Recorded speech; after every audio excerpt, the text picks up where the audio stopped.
السلام عليكم، يعطيكم العافية. إن شاء الله أنتم بخير. طمنوني عنكم. اليوم جبت لكم وصفة مصرية من مطبخ سوري، ومو أي سوري، من المنطقة الشرقية. رح نطبق اليوم أكلة الحواوشي سوا.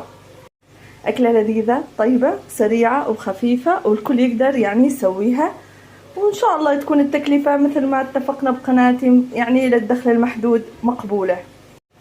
هي أكلة مصرية بس تشبه أكلة سورية عندنا اسمها العرايس، بس تختلف بشوية سيستمات خفيفات هيك.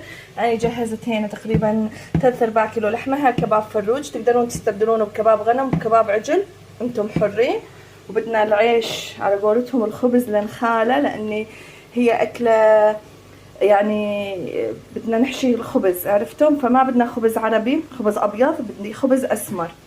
وبدي فليفلة ألوان أحمر وأخضر وبصل، والبهارات فلفل وملح، 7 بهارات، جوزة الطيب، بابريكا، ومعلقة بقسماط حيل تعطي نكهة طيبة وما تشد اللحمة، وشوية ماجي. راح أتبل اللحمة وأرجع أقولكم شلون، لأني جربتها وحبيتها وطلعت حيل طيبة، فقلت راح أسويها معاكم وأنفع خواتي. راح أنزل أول شي 7 بهارات، أنزل الفلفل، انزل بجوزة الطيب والبابريكا والبقسماط، ما اكثر، معلقة كبيرة، ورشة الملح. بس هي حيل سهلة. راح الحز، احط زاد الماجي، بس ما طلع مالحة. راح احط الافرم البصل والفلفل وارجع اشوفكم. راح انزل بالفلفل الالوان وبالبصل. هي تحب الخضرة، ايدي نظيفة الحمد لله. راح ابلش اعجنها سوا واتركها ترتاح، وبعدين نرجع نشويها سوا بهذا الشكل.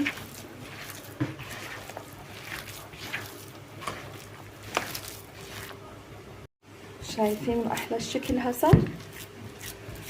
كأنها لحمة غنم. شايفين الالوان؟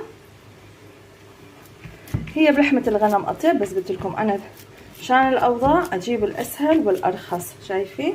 نتركها تمتص التبلة ونرجع نجهز الرغفان سوا. رجعنا مشان نعبي الرغفان. نفتح الرغيف بهذا الشكل، واذا الرغيف رفيع نحط رغيفين فوق بعض. تعالي بالله مسكين. ناخذ من اللحمة بهذا الشكل، ندورها، نفتح لرغيف الخبز ونعبيه بهذا الشكل، بس مو اكثر.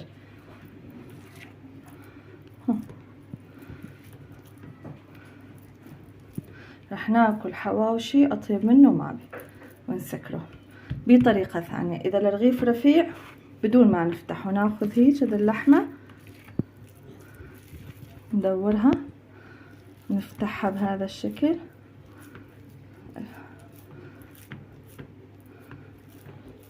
حاولوا ما تخلونها سميكة كثير، واحط فوقها خبزة واضغطها.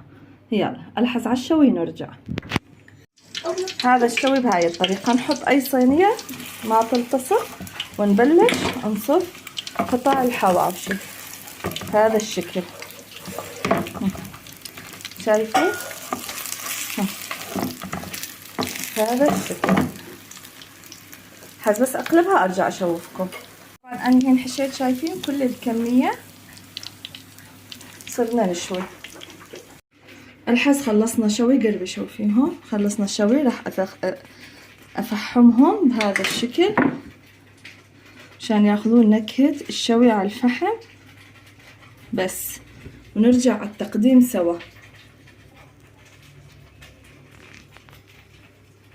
هاي الحواوشي صار جاهز، شايفين؟ يلا نقدمه سوا. بسم الله بهذا الشكل. الحز نرجع سوا نقدمه. هذا الحواوشي، شايفين ما احلى؟ شايفين اللحمة مستوية؟ شايفين؟ تحبون تقدمونه هيك، تحبون تقطعونه تحطون يمه جرجير، ليمون، مخلل، كاسة لبن. يعطيكم العافية. ان شاء الله وصفتي تكون عند حسن ظنكم، واتمنى الاشتراك بقناتي وترجيع تنشيطها.